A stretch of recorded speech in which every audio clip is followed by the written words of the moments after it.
Praise the Lord.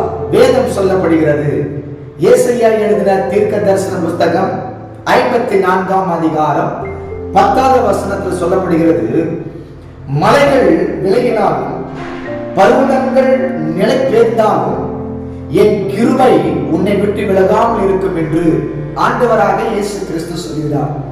ஆம் பிரியமானவர்களே, உங்களுக்கு பக்கபலமாய் மலைகள் போல குன்றுகள் போல உன்னுடைய குடும்பம் இருக்கலாம், உன்னுடைய நண்பர்கள் இருக்கலாம், உன்னுடைய உறவினர்கள் இருக்கலாம், ஒருவேளை உன்னுடைய ஆஸ்தி இருக்கலாம். ஆம் பிரியமானவர்களே, இது மலைகள் போல உனக்கு ஒருவேளை பக்கபலமாய் ஒருவேளை இருந்தால், இது எல்லாம் என்னை விட்டு போயிடுச்சு, இது எல்லாம் எனக்கு கிடைக்காம போயிடுச்சு சொல்லி நீங்கள் ஒருவேளை நினைத்துக் கொண்டிருக்கலாம்.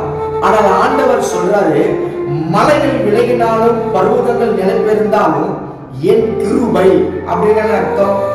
உலக தோற்றத்துக்கு முன்பதாகவே ஆண்டவர் உன்னை தெரிந்து கொண்ட அந்த கிருபை, தாயின் வயிற்றிலே உருவாக்கத்துக்கு முன்பதாகவே தெரிந்து கொண்ட அந்த கிருபை, உலகான சேற்றிலையும் பாவத்திலையும் ஐயா வியாதியிலும் நீ கட்டப்பட்ட நிலைமையில் இருந்த போது தெரிந்து கொண்ட அந்த கிருபை உன்மேல ஒரு தரிசனம், ஒரு திட்டம், ஒரு சித்தம் வைத்த அந்த கிருபை உன்னை தெரிந்து கொண்டு உன்மேல வைத்திருக்கிற அந்த தரிசனம், திட்டம், சித்தம் நிறைவேறும் வரைக்கும் அவருடைய கிருபை உன்னை விட்டு விலகாமலும் நிலை பெறாமல் இருக்கும் என்று கர்த்தர் சொல்கிறார்.